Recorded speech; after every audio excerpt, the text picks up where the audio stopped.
अस्सलाम वालेकुम नाज़रीन, मैं हूं आपका मेज़बान राना सलमान। आज हम पहुंचे हैं चक 20 MR में, जहां पर हम जानेंगे किसान, ज़राअत और हुकूमत पंजाब बनाम सरकार। जी तो नाज़रीन, इस वक्त हम पहुंचे हैं मुल्तान के चक 20 MR में और जानेंगे कि यहाँ के जो मसाइल हैं वो क्या हैं। ख़ास तौर पर बात करते चले हम मुल्तान की, तो मुल्तान का बेशतर इलाका जो है वो देहात पर मुश्तमिल है और लोग जो है वो यहाँ पर खेती बाड़ी करते हैं।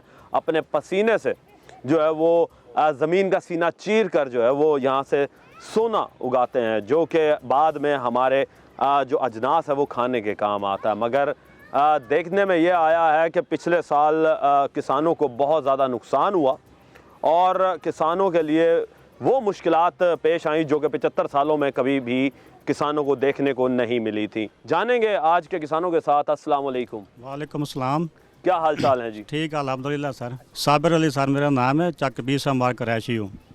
अच्छा साबिर, ये बताइएगा कि पिछले साल जी गंदम आपने काश्त की थी? जी सर। कितने एकड़ पर काश्त की थी? 7 एकड़।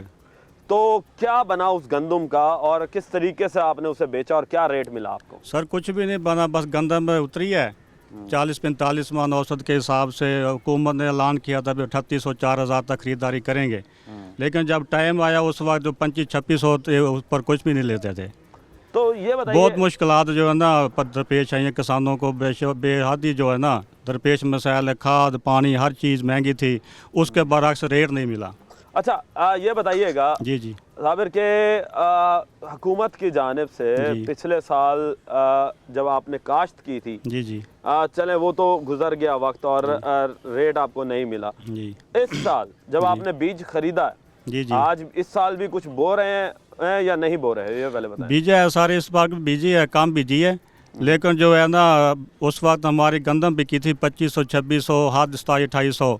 जब हम बीज मंडी बाज़ार से बीज लेने गए उस वक्त रेट था 6000, 6500, 7000 तक फ़ी थैला।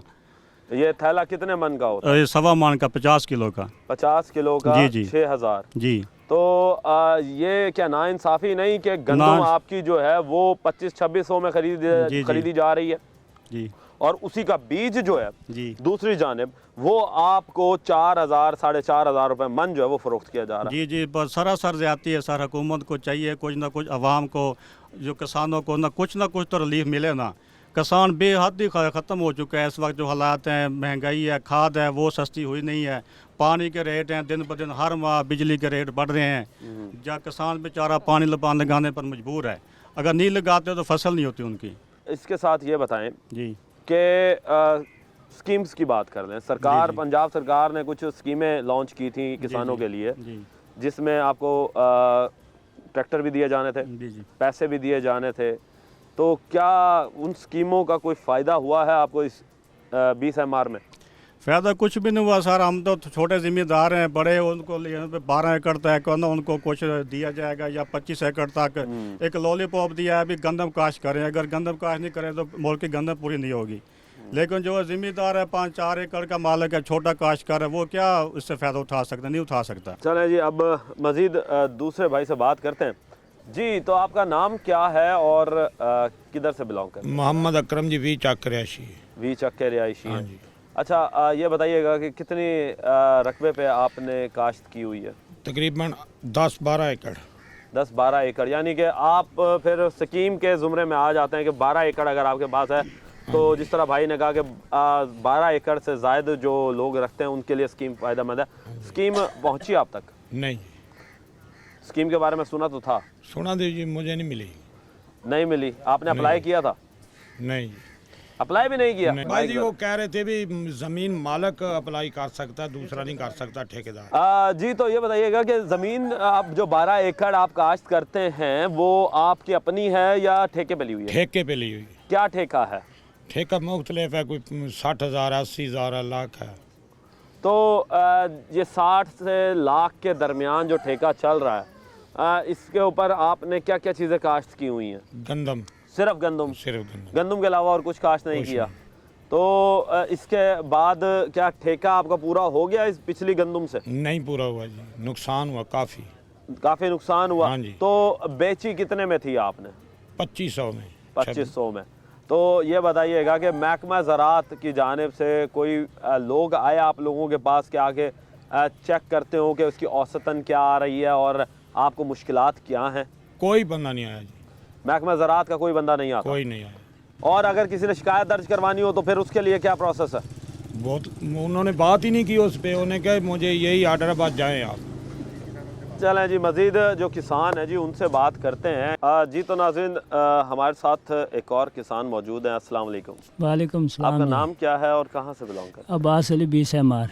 अब्बास अली। अच्छा अब्बास, ये बताइएगा कि कितनी एकड़ पर आप काश्तकारी करते हैं और क्या क्या करते हैं? 10 से 15 एकड़ पर काश्तकारी करते हैं, जिसमें हम गंदम काश्त करते हैं और चावल वगैरह काश्त करते हैं।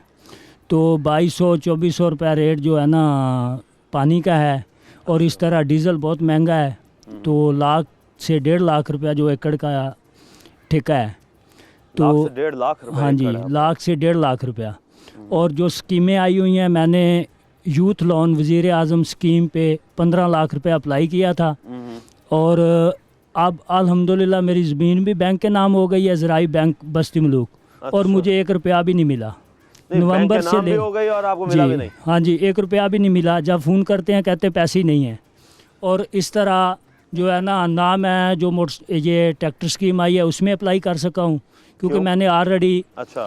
कर्जे के लिए अप्लाई कर दिया था। ना किसी और स्कीम में अप्लाई कर सकता हूँ। जब फ़ोन करते हैं ब्रांच में, वो कहते हैं जी हमारे पास पैसे नहीं आए, जब आएंगे तो देंगे। मरियम नवाज साहिबा, ये किस तरह का कानून है? अच्छा ये बताएं, आपने इसकी कोई कंप्लेन भी की है? नहीं, अभी मैंने पूछा है, कह रहे हैं जी कंप्लेन कहीं भी नहीं होगी।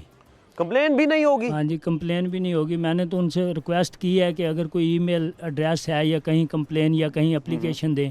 कहते नहीं जी, जब यूथ लोन वज़ीर आज़म लोन के पैसे आएंगे आपको मिल जाएंगे।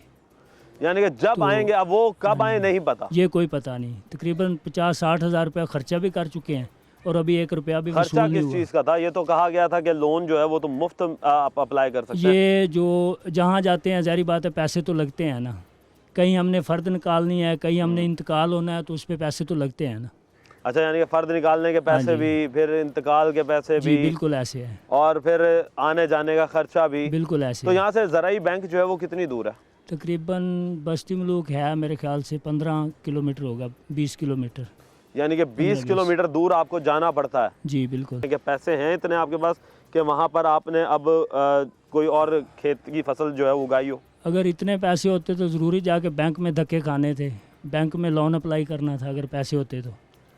मरियम नवाज साहिबा, आप अपने ठंडे कमरों से बाहर निकलें और ज़रा बाहर निकलकर किसानों के बारे में सोचें कि किसान जो है वो बेचारा किस मुसीबत में है। मज़ीद लोगों से बात करते हैं। अस्सलाम वालेकुम। वालेकुम अस्सलाम। सर, क्या नाम है और कहाँ से बिलोंग करते हैं? मज़हर हुसैन, चक नंबर 20 है। मदर साहब, कितना रकबा है आपके पास और क्या उगाया हुआ है? 11 एकड़ रकबा है सर। 2 एकड़ पे घास उगाया हुआ है जानवरों के लिए, 9 एकड़ पे गंदम है। तो पहले गंदम उगाई थी आपने पिछले जी, साल? पिछले साल उगाई थी। कितनी उगाई थी? 9 एकड़ से। आज भी 9 एकड़ उगाई 9 है। एकड़ उगाई। तो क्या आपकी गंदम जो उगी थी उससे आपको कोई प्रॉफिट हुआ था? नहीं सर, उस पे प्रॉफिट कैसे होना था? गवर्नमेंट ने 3900 की प्राइस दिए थे, लेकिन जब गंदम कटाई का टाइम आया तो उस टाइम गवर्नमेंट ने ख़रीदारी नहीं की थी और जट को दर बदर रुलना पड़ा। 2500 साढ़े 2500 में सेल की थी। अच्छा, अब ये बताइएगा कि अब जिस तरीके से गंदम तो इस वक्त बीजी हुई है आप लोगों ने, जी अब कुछ मंथ बाद जो है वो आपको इसका फल भी मिलना शुरू हो जाएगा। जी, क्या समझते हैं कि क्या रेट आएगा? कोई पता नहीं है सर। गवर्नमेंट वाजे नहीं कर रही कि क्या रेट देंगे आपको। तो फिर आप लोगों की अपनी सोच क्या कहती है? कितनी डिमांड होनी चाहिए कि एक इस दफ़ा गंदम का क्या रेट निकलना चाहिए? 3900 4000 रुपये होना चाहिए। 3900 4000 होगा तो फिर आप लोगों का जो खर्चा है वो निकल जाएगा। जी जी जी। तो ये बताइएगा कि जब पिछले साल आप लोगों ने उगाई थी तो यही 4500 4000 रेट था। जी, तो क्या आपको लगता है कि इस दफ़ा भी अगर ये रेट ये कह देते हैं और उसके बाद नहीं ख़रीदते, फिर क्या करेंगे? सरमाएदार अपनी मर्ज़ी से लेगा, फिर जट का ही नुकसान होगा, गवर्नमेंट को तो कुछ नहीं होगा उसमें। जी, तो नाज़रीन आपने बात सुनी। अब आपको हम ये बता दें कि ये जो ज़मीन होती है ना, ये किसान के लिए माँ का दर्जा रखती है और इस ज़मीन से उनके पूरे साल की रोज़ी रोटी जो है वो जुड़ी होती है और उनके जज्बात इससे जुड़े होते हैं। क्या मरियम नवाज़ साहिबा, आपको नहीं लगता कि अगर हम अभी से ही इनके लिए सोच लें, आपने स्कीमें तो दी हैं मगर स्कीमों से हटकर अगर हम थोड़ा सा अभी इनका ख्याल कर लें तो आने वाले वक्त में इनको एक अच्छा सहारा जो है वो मिल जाएगा और किसान जो है वो वापस अपने पाँव पर खड़ा हो सकेगा। नाजरीन आपको हम ये बता दें कि किसान जो है उसकी हालत इस वक्त इतनी बुरी हो चुकी है कि वो बेचारा ना जीने को है ना मरने को है।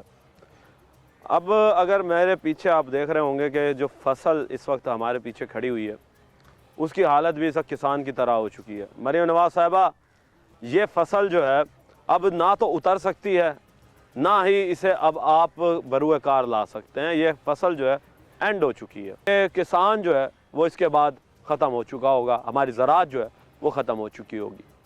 मज़ीद किसानों से बात करते हैं। अस्सलाम वालेकुम। वालेकुम अस्सलाम जी। क्या हाल चाल है जी? जी अल्लाह का शुक्र। क्या नाम है और किधर से? जी मेरा नाम मोहम्मद परवेज़ याकूब है और मैं चक नंबर 20 एमआर का रिहायशी हूँ।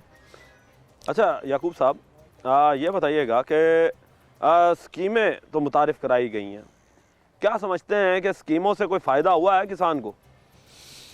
देखें, जो स्कीमें मुतारफ़ कराई गई हैं ठीक है, किसी हद तक उसका फ़ायदा है, लेकिन अगर इससे बेहतर था कि अगर जो हमारी काश्तकार जो हम हैं, हमारी जो बेसिक नीड्स हैं ना, उनको अगर बेहतर कर दिया जाए ना तो वो ज़्यादा बेहतर है। बेसिक नीड्स क्या हैं? बेसिक नीड्स देखें, हमारी जो हम फसल काश्त करते हैं ना, सबसे अहम उसमें होता है हमारा बीज। ठीक है, उस बीज के बाद उसमें जो फर्टिलाइज़र है, पेस्टिसाइड है, उन चीज़ों को हमारा जो बीज है वो इंतहाई नाक़िस होता है। अब इसी वक्त अगर आप हमारी बैग पे जो फसल है उसको देख लें तो इस बीज को उन्होंने दिया है जी कि आपको 80 मन 90 मन पर एकड़ जो है ना वो इसकी फसल आएगी। जबकि जो ये हमारी फसल खड़ी है, ये जो उन्होंने हमें बीज बहुत अच्छा बना के दिया, हमारी इस बीज की क्वालिटी आप देख रहे हैं कि यहाँ जो पौधे खड़े हैं उनकी हाइट नहीं है। ठीक है, जो उसका सिट्टा है बिल्कुल छोटा है, मतलब कि इसकी जो उन्होंने 80 मन 90 मन हमें एवरेज बताई थी वो 35-40 मन एवरेज है। आप देखें, हमारा सबसे पहला नुकसान तो ये है। ठीक है, एवरेज ही पूरी नहीं एवरेज ही पूरी नहीं है। वो क्यों नहीं है? क्योंकि हमारा बीज नाकस है। हमारे पैसे जो हमने पे किए हैं वो पे किए हैं हमने अच्छे बीज के, एक क्वालिटी बीज के। आप ये बताइएगा, जब आप बीज खरीदने जाते हैं जी, तो क्या कंपनियां जो हैं वो पाकिस्तान के स्टैंडर्ड्स पर मैच कर रही होती हैं, उनसे ऑथराइज होती हैं ये ज़राअत और फूड डिपार्टमेंट से? देखिए, जो हम बीज लेने जाते हैं हमें तो यही कहा जाता है कि ये आपका जो है ना इंटरनेशनल बीज है, जैसे पायनियर हो गया या एनीथिंग एल्स, मतलब जो बीज हमें मिलते हैं। ठीक है, हमें तो यही दिखाया जाता है कि जी ये बहुत अच्छा बीज है। अब हमने वो काश्त करना है, काश्त के तकरीबन ये मकई जो है 4 माह की फसल है, 4 माह बाद हमें तो रिज़ल्ट आना है ना सर। हम तो उनके एतमाद पे ले लेते हैं, लेकिन वो बीज ही नाकस होता है। फिर उसके बाद इसकी अगर फर्टिलाइज़र की बात करें तो वो भी नाकस, मतलब क्वालिटी भी नहीं होती और रेट भी हमें जो है ना वो ज़्यादा मिल रहे होते हैं जब हम ख़रीदने जाते हैं। एक चीज़ मैंने जो नोट किया है वो हमारे साथ सबसे बड़ा जुल्म तो ये है कि एक चीज़ जो आम रूटीन में जो नॉर्मल दिन होते हैं उसमें अगर मैं यूरिया की बात करूं या डीएपी की बात करूं, वो आम दिनों में उनके रेट होते हैं यूरिया का 4500-4600 ये रेट। जब हमें ज़रूरत उसकी होती है उसकी प्रॉपर, उस वक्त वो 5000 क्रॉस कर चुके होते हैं। डीएपी की बात करूं, जब हमें ज़रूरत नहीं होती उस वक्त उसका रेट चल रहा होता है बिल्कुल एवरेज, मतलब 10,000 11,000 ये। और जब हमारी ज़रूरत बन जाती है, ज़रूरत का टाइम आता तो उस वक्त वो ब्लैक करके 15-16। अब सबसे पहला जो मेरा जो गवर्नमेंट है ना उनसे, मतलब जो मेरा मुतालबा है या मतलब मेरी एक रिक्वायरमेंट है गवर्नमेंट से, जो मैं समझता हूँ कि ज़रूरी है, वो ये है कि वो सब्सिडीज़ दे रही हैं वो अपनी जगह ठीक हैं, सब्सिडीज़ दें और सब्सिडीज़ दे के उसका इतलाक़ करवाना वो बहुत ज़रूरी है। बेसिकली इतलाक़ नहीं होता हमारे यहाँ पर। जो है वो वादे कर दिए जाते हैं, ऐलानात कर दिए जाते हैं, मगर ऐलानात जो है वो मुकम्मल नहीं किए जाते। उसके लिए चेक एंड बैलेंस होना चाहिए ताकि हमें एक तो चीज़ जो है जो हमारी जो ज़रूरत है वो हमें क्वालिटी की मिले और जो गवर्नमेंट ने अनाउंस किया हुआ है उस रेट पे मिले, फिर हमें फ़ायदा होगा। मे बी हमारी मतलब जो है ना फसलें जब हमें अच्छे बीज मिलेंगे, आप बाहर के जितने भी कंट्रीज़ उनमें देखें फसलें कितनी कितनी एवरेज 100 मन से ज़्यादा एवरेज वो लेते हैं, ठीक है। वो रोज़ उन पे रिसर्च करते हैं, डेवलपमेंट आती हैं। हमारे यहाँ ना कोई रिसर्च है, वही जो है ना जी वो बीज बस चल रहा है, उसमें ना कोई क्वालिटी आ रही है, ना कोई हमें जो है फ़ायदा हो रहा है। हम मजबूर हैं, हम जो काश्तकार हैं ना, जैसे कि दोस्तों ने और ने भी बताया कि हमारी मजबूरी है कि हम इसको खाली नहीं रख सकते। हम इसको अगर खाली छोड़ेंगे तो हम क्या करेंगे, और किसान जो भी नुकसान हो जाए वो बर्दाश्त ही नहीं करता कि उसकी ज़मीन खाली पड़ी हो, उसकी मजबूरी है। मज़ीद आगे बात करते हैं जी। जी तो नाज़रीन, मज़ीद हम आगे जो है हमारे साथ किसान भाई जो हैं वो हमारे जुड़े हैं। सर क्या नाम है और कहाँ से बिलोंग? बिस्मिल्लाहिर्रहमानिर्रहीम। मोहम्मद नवाज़ अली डैमी मेरा नाम है, चक नंबर 20 MR से ताल्लुक़ है। अच्छा सर ये बताइएगा कि भाई ने बात की कि हमें बीज अच्छी क्वालिटी का नहीं मिलता और उसके बाद चेक एंड बैलेंस नहीं है, जबकि बाहर मुल्कों के अंदर जो है वो बीजों पे रिसर्च भी हो रही है। क्या समझते हैं कि क्या वजूहात हैं कि बीज अच्छा क्यों नहीं मिलता? बीज हमें वही मिल रहा है जो यहीं पे तैयार हो रहा है। अच्छा, बाहर से जो बीज आता है वो हमारे तक पहुंचता ही नहीं, दूसरे बड़े बड़े लोगों के पास पहुंच जाता है। नहीं तो ये जो इंटरनेशनल बीज कहते हैं वही कंपनियां ही तो बीज देती होंगी। वो हमें नहीं मिलता क्योंकि उसका रेट ही 24,000 रुपये पर बैग तक पहुंच जाता है। अब ये यो किसके गंदम के रेट की बात नहीं है? नहीं फिर मकई का। अच्छा, मकई और की बात कर गंदम रहे का जो है वो 6,000 6,500 में हमें 50 किलो का थैला मिला है, जो कि हमसे 2500 रुपया मन में ख़रीदा गया है। अब हमें मिल रहा है 5,000 से ऊपर मन, 6,000 का थैला। हमें ये लॉस होता है। दूसरा, गवर्नमेंट जो खाद का रेट बढ़ाती है, जिनके पास तो सरमाया है वो तो लेके रख लेते हैं। हम तो एक फसल बेच के फिर उसके आगे वाली का सदेबाब करते हैं कि हमने ये खाद खरीदनी है। गवर्नमेंट को चाहिए कि अगर हमारी फसल का रेट हमें नहीं तयन करने देते तो खुद तो इतना करें कि ज़िम्मेदार को कुछ ना कुछ उसका फ़ायदा हो। इस वक्त ये है कि अगर हमें खाद की बोरी यूरिया की दे रहे हैं ना 4500 की, तो ये गंदम भी 4500 का ही करें। तो इधर तो मरियम नवाज साहिबा कहती हैं कि जी किसान तो है माफिया है। माफिया किस तरह है जी? आप माफिया इसी तरह है ना कि इसके पास और कोई हल नहीं है काम करने का। वो एक मिसाल है कि कोई बंदा खूह में गिरा हुआ था, कुएं में, तो उसने कहा यार मैं को कड्डो ना तो मैं कहीं पासे मुँह कर वैसा। और भाई मुँह के दे, हमारे पास और तरीका ही नहीं है सिर्फ ज़िम्मेदारे के। हम यही कर सकते हैं, इसके बगैर हम चल नहीं सकते। हमें नुकसान भी हो जाता है, हम कहते हैं कि जी हमने यही काम करना और हम कर नहीं सकते। दूसरा जो मैं बात कर रहा था कि अगर गवर्नमेंट खाद का रेट 4500 करती है तो गंदम का 4500 करे। हमें DAP के बराबर कपास का रेट मिलना चाहिए, यूरिया के बराबर गंदम का रेट। ये यकीन करें, मैं हल्फन कहता हूँ गंदम का रेट 2000 कर दें, लेकिन खाद यूरिया को 2000 पे ले आएं। DAP का रेट, यानी आप चाहते हैं कि ये जो रेट का तयन है ये DAP और खाद की वजह से सबसे ज़्यादा ऊपर चढ़ा जाता है, अखराजात बढ़ जाते हैं। बिल्कुल बढ़ जाते हैं। हम गंदम जब काश्त करते हैं तो एक दिन में हमारा 35,000 रुपया फ़ी एकड़ का गंदम की काश्त का खर्चा है। एक दिन का वो पहले दिन जिस दिन हम उसको डिस्के करते हैं, हल देते हैं, लेज़र कराते हैं, DAP डालते हैं, यूरिया साथ मिलाते हैं, बीज मिलाते हैं, पानी लगाते हैं, पहले दिन का 35,000 रुपया फ़ी एकड़ का खर्चा है। ज़िम्मेदार ने लाख सवा लाख रुपया ठेका भी देना है। और उसके बाद जब कपास की बारी आती है तो बीज ऐसे हैं कि वो हम नहीं काश्त कर सकते 5वें महीने में, उनको बीमारी पड़ जाती है, उसको चाहिए दूसरे महीने में कपास लगनी। दूसरे महीने वाली गंदम नहीं हम लगा सकते। गंदम लगाते हैं तो हमें रेट नहीं मिलता। अब गवर्नमेंट ने पिछले साल जो किया ज़िम्मेदार के साथ, माफिया कह के इनको बिल्कुल बिठा दिया कि ये बेचारे कुछ भी नहीं कर सकते। इस वक्त जो इनका हाल है, यकीन करें कि मांगने पे आए हुए हैं ज़िम्मेदार। यानी आज से पहले कभी जिम्मेदार ने हाथ फैलाया था कभी किसी के आगे? कोई हिस्ट्री की मिसाल मिलती है आपको 75 सालों के अंदर जब से पाकिस्तान बना? पहले तो नहीं था, अब फैला रहे हैं। अच्छा, पहले आज से पहले कभी भी आप लोगों ने कभी इतना किसी के बुरा आगे हाथ वक्त नहीं देखा, क्योंकि गंदम का रेट जो होता था खाद उसके बराबर चल रही होती थी। अब गंदम के रेट से 2 गुना ज़्यादा खाद यूरिया, 6 गुना ज़्यादा DAP जा रही है। मरियम नवाज साहिबा, आपने क्या हाल बना दिया है कि एक खुददार शख्स जो कि अपने मेहनत पसीने की कमाई से अपना घर चलाता था, आज उसे अपनी फसल उगाने के लिए जो है वो दर दर की ठोकरें खानी पड़ रही हैं। मजीद आगे बात करते हैं जी। उसका नाम क्या है और कहाँ से? मैं 20 ਚੱਕ से बोल रहा हूँ। मेरा नाम मोहम्मद फयाज है। सानू ਜ਼ਿਮੀਂਦਾਰਾਂ ਦੀਆਂ ਫਸਲਾਂ ਨੂੰ ਰੋਲਿਆ ਜਾ ਰਿਹਾ, ਕੋਈ ਰੇਟ ਨਹੀਂ ਇਹਨਾਂ ਦਾ, ਫਸਲਾਂ ਦਾ ਪਾਣੀ ਮਹਿੰਗੇ, ਖਾਦਾਂ ਮਹਿੰਗੀਆਂ, ਜੱਟ ਗਰੀਬ ਕਿੱਧਰ ਜਾਏਗਾ? ਅਸੀਂ ਹੋਰ ਕੰਮ ਕਰ ਕੋ ਨਹੀਂ ਸਕਦੇ ਤੇ ਖੀਰ ਜਿਸ ਵੇਲੇ ਸਾਡੀ ਫਸਲਾਂ ਨਾ ਹੋਣਗੀਆਂ ਤੇ ਅਸੀਂ ਮੰਗਾਂਗੇ ਨਾ ਤਾਂ ਹੋਰ ਕੀ ਕਰਾਂਗੇ? तो ਤੁਸੀਂ ਮਰੀਮ ਨਵਾਜ਼ ਨੂੰ ਕੀ ਕਹੋਗੇ, ਕੀ ਪੈਗਾਮ ਦਿਓਗੇ ਕਿ ਜੀ ਮਰੀਮ ਨਵਾਜ਼ ਤੁਹਾਡੇ ਵਾਸਤੇ ਕੀ ਕਰੇ? ਅਸੀਂ ਤਾਂ ਕਹਾਂਗੇ ਹੁਕੂਮਤ ਛੱਡ ਦੇਵੇ, ਚੁੱਪ ਕਰਕੇ ਤੇ ਕਿਸੇ ਐਸੇ ਆਦਮੀ ਨੂੰ ਬਿਠਾਵੇ ਜਿਹੜਾ ਜ਼ਿਮੀਂਦਾਰਾਂ ਵਾਸਤੇ सोचे। ले जी, जिम्मेदार को सिर्फ और सिर्फ इस वक्त सब्सिडी चाहिए। मरीम नवाज साहिबा, आप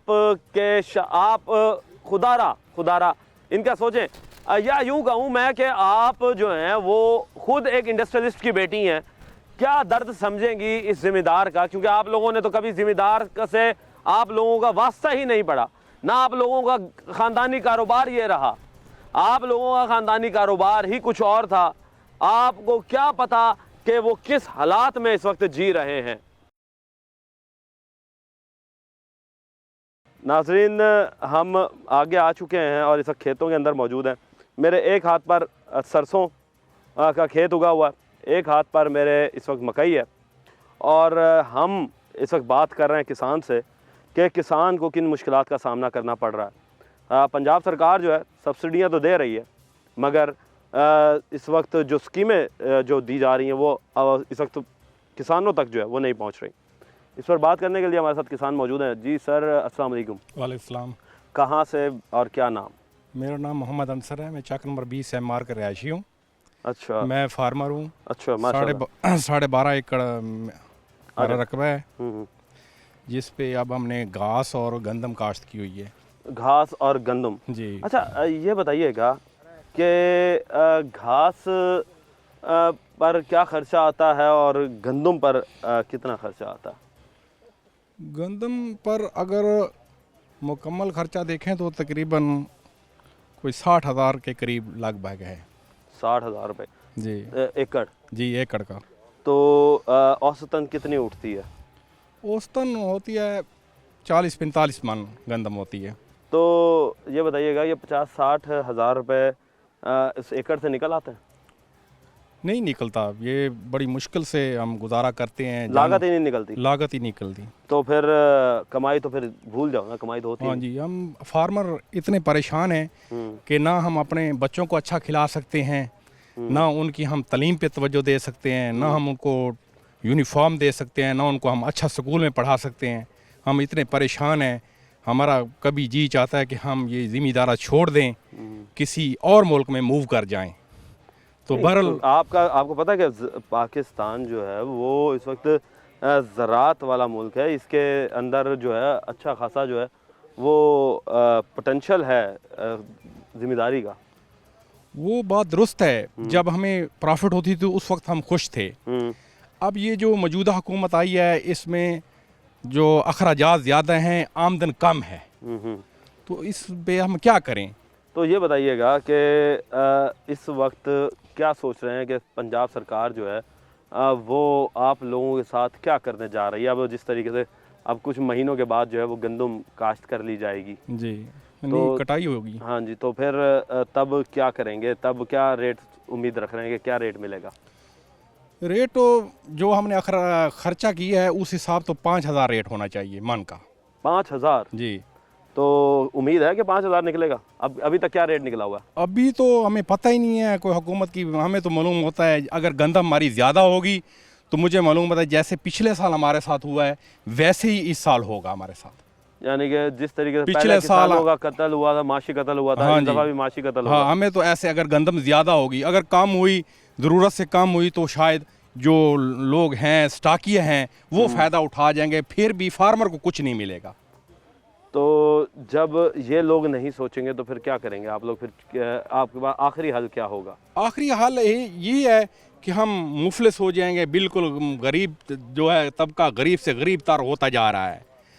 जब ये लोग हमारे लिए नहीं कुछ सोचेंगे तो इसमें ये है कि हमारे बच्चे भी नहीं पढ़ सके, ये मुआशरा जो है ना, गरीब लोग बिल्कुल अनपढ़ जाहिल हो जाएंगे, ना वो अच्छी तरबियत दिलवा सकेंगे अपने बच्चों को।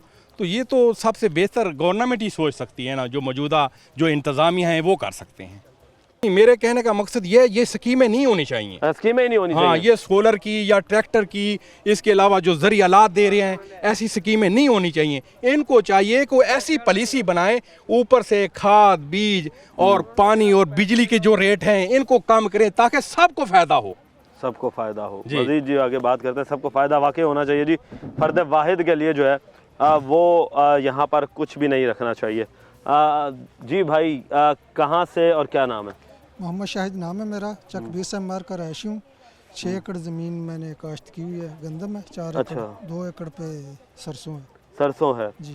तो क्या रेट मिला सरसों का? सरसों तो अभी उसको देर है 1.5 माह, अच्छा। वक्त आने पे पता चलेगा क्या रेट बनता है। गंदम से मायूस होकर कोई दूसरी फसल की जानब गामजन हुए हैं, तो देखेंगे मौके पे क्या बनता है। इसमें ऑप्शन नया यूज़ किया है। गंदम ने जो पिछले साल हाल किया है, 4000 रुपये मन तो हमें लागत में ही पड़ जाती है। अगर 45-50 मन एवरेज आए तो 4000 रुपये हमें घर में पड़ जाती है। घर में पड़ जाती है तो फिर बेचोगे, फिर उसका प्रॉफिट अलग।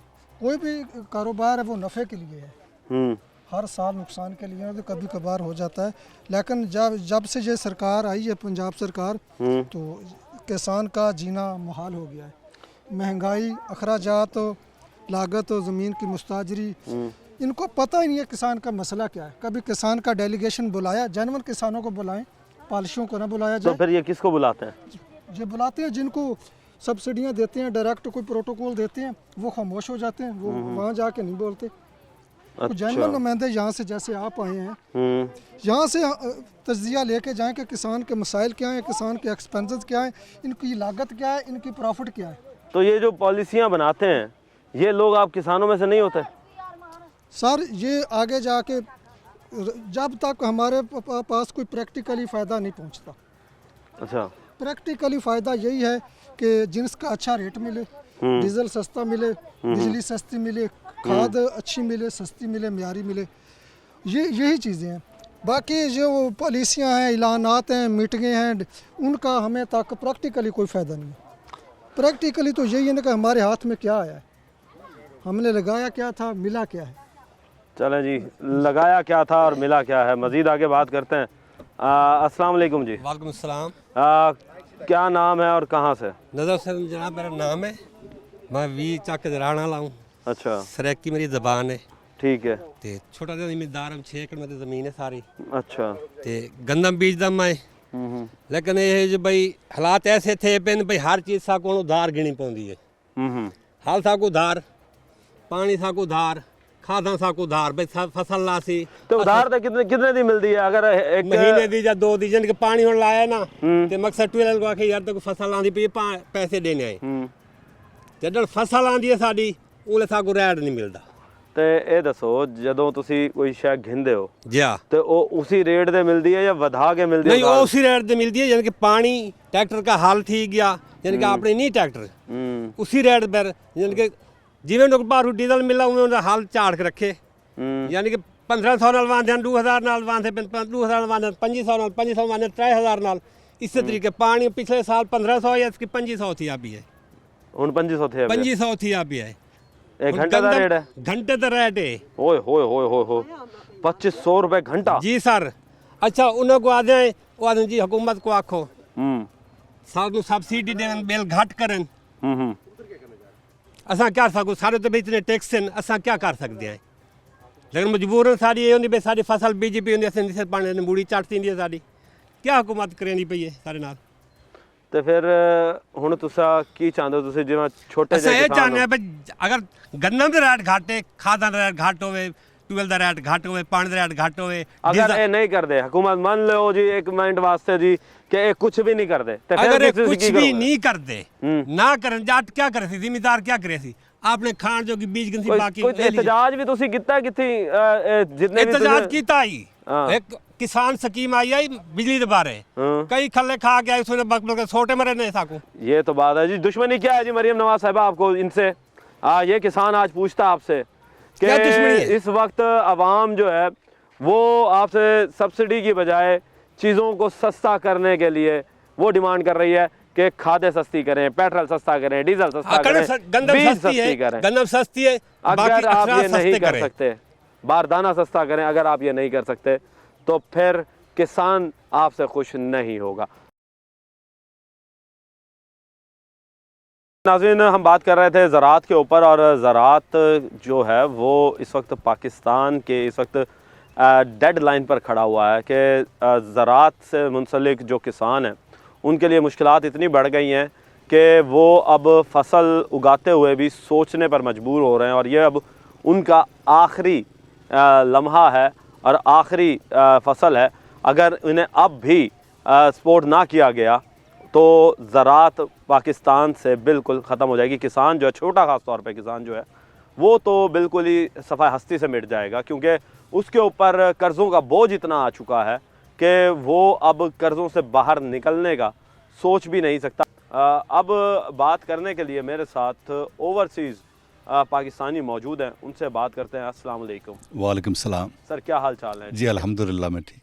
अच्छा सर, ये बताइएगा कि आप ओवरसीज़ पाकिस्तानी हैं और कितने अरसे से बाहर आपने अपनी ज़िंदगी गुजारी है?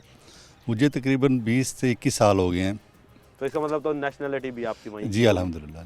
तो पाकिस्तान आना क्या चीज़ लेकर आई आपको पाकिस्तान? मैं दरअसल आया था तो मैं इधर आके काश्तकारी शुरू करूँगा। तो जब मैं यहाँ आया और देखा किसानों का क्या हाल हो रहा है, महंगाई कितनी है, तो अब मेरा इरादा चेंज हो गया कि मैं, क्योंकि हर किसान ये सोच रहा है कि अपने बच्चों को बाहर भेजें, क्योंकि यहाँ के हालात इतने अच्छे नहीं हैं, साजगार नहीं है उनके लिए। यानी कि आप पाकिस्तान से गए बाहर कमाने के लिए और वहाँ से ज़र मुबादला जो है वो इकट्ठा करके पाकिस्तान लेकर आए, जिसमें पाकिस्तान की जीडीपी को आपने उसमें अपना हिस्सा डालना था जी। मगर जो अब हालात हैं वो इतने ख़राब हो चुके हैं कि आप भी सोचने में मजबूर हैं कि मैं आया क्यों।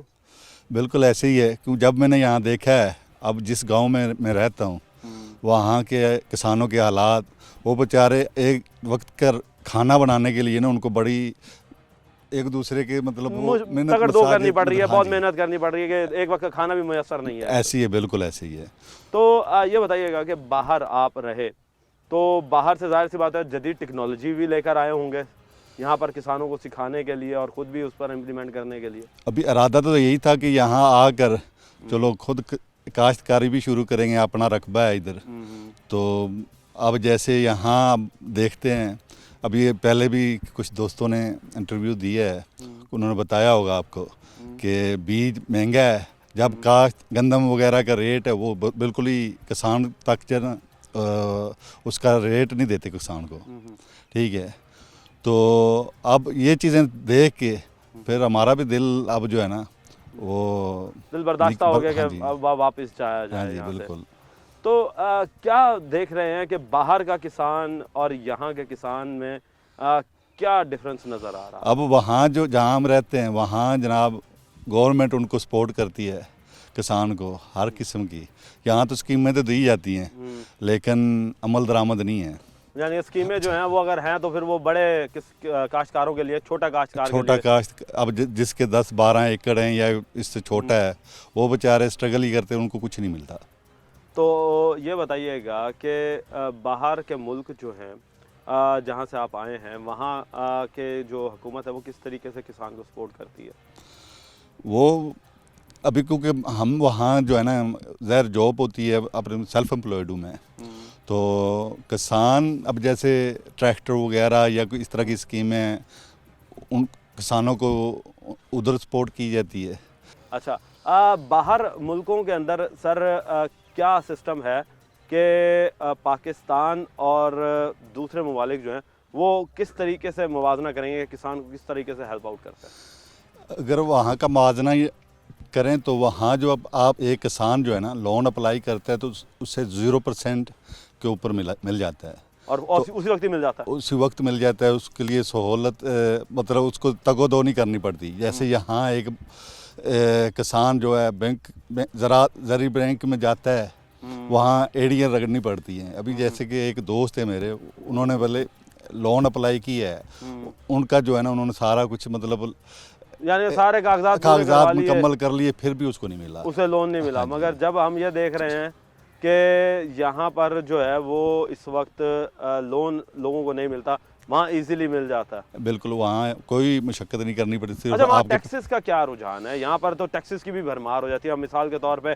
आप ज़राई अद्वियात लेने जाते हैं, खाद लेने जाते हैं, उस पर टैक्सेस बहुत ज़्यादा होते हैं। वहाँ पर क्या? वहाँ 0% पे आपको मिल जाता है, इतना ज़्यादा टैक्स नहीं है। जो है गवर्नमेंट किसानों को बहुत ज़्यादा जो है ना रिलीफ देती है, ताउन करती है उनके साथ। अब यहाँ जो लोग हैं, ज़मीनें हैं, अब हमारा भी रकबा, अब मैं ये सोच रहा हूँ कि इसको ठेका जैसे मुस्ताजरी पे दे दूँ, या वो भी रेट अब कोई पकड़ने को तैयार ही नहीं है। यानी कि अब आप मुस्ताजी पे देना चाह रहे हैं तो मुस्ताजी पे लेने वो भी लेने को तैयार नहीं है किसान, क्योंकि उनको जो है ना अब मेहनत करते हैं पूरा साल, वो ठेका देने के लिए भी पैसे नहीं होते, इंडा वडे नुकसान में जा रहे हैं। तो यहाँ तो किसान पिस रहा है। अगर मेरी तो गुजारिश है वज़ीर आला पंजाब से मोहतरमा मरियम नवाज से कि आप मेहरबानी करें, इनकी तरफ देखें, कोई रिलीफ दें इनको, और ये भी थोड़ा ऊपर आएँ। जी तो नाजरीन, इस वक्त ये हालात हैं कि इस वक्त हम ये देख रहे हैं, जी तो नाजरीन इस वक्त हम ये हालात देख रहे हैं कि किसान जो है वो इस वक्त मर रहा है और किसान को सब्सिडी नहीं दी जा रही। जबकि दूसरे ममालिक की बात करें तो वहाँ पर पानी पर बहुत ज़्यादा सब्सिडी दी जाती है। जिस तरीके से पानी जो है बिजली उन्हें फ्री दी जाती है। हमारे हमसाया ममालिक की बात कर लें, हिंदुस्तान में तो किसान जो है उसे बिजली मुफ्त है, मगर यहाँ पर हम देख रहे हैं कि बिजली के नर्क जो है वो दिन ब दिन बढ़ा दिए जाते हैं। सर क्या कहेंगे, कहाँ से बिलोंग करते हैं, क्या नाम है? मोहम्मद इशफाक। मोहम्मद इशफाक। अच्छा इशफाक भाई, ये बताइएगा कि बिजली के नर्क इस वक्त ज़राई ज़मीन पर क्या चल रहे हैं?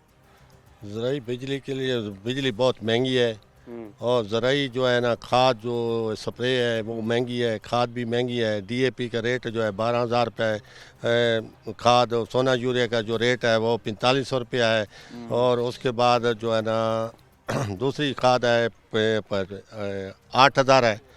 इसके बाद जो है ना महंगाई बहुत है, तो पानी का रेट है 2500-2400 रुपये घंटा है। 2500-2400 रुपये घंटा? घंटा। तो उसके कितने घंटे पानी लगता है एक एकड़ में 3 घंटे पानी लग जाता है। 1 एकड़ को रोज़ाना की बुनियाद पे लगता है ये? नहीं, 8 दिन के बाद। 8 दिन के बाद जी। तो ये 7500 रुपये जाके बनते हैं एक हफ्ते का जी।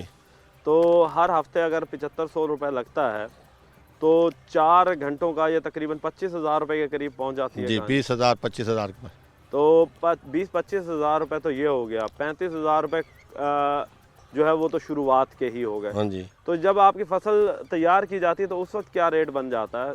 जब फसल तैयार हो जाती है उसके बाद जो है ना रेट जो है ना बहुत कम होता है, सब चीज़ का रेट ज़्यादा है। तो क्या चाहते हो, क्या रेट होना चाहिए? रेट जो है इसका है जो है ना DAP खाद का रेट जो पहले था 5,000-6,000 बोरी का रेट था उस टाइम, वही टाइम का जो है ना 5,000-6,000 होना चाहिए। अभी रेट बहुत ज़्यादा है। एक साल में रेट बढ़ा है या आहिस्ता आहिस्ता रेट? आहिस्ता रेट बढ़ा दिया इन लोगों ने, अभी तो बहुत ज़्यादा बढ़ा दिया। फसल का रेट नहीं बढ़ाया इन्होंने? फसल का रेट कोई भी नहीं बढ़ा। चलें जी, मज़ीद बात करते हैं जी और से।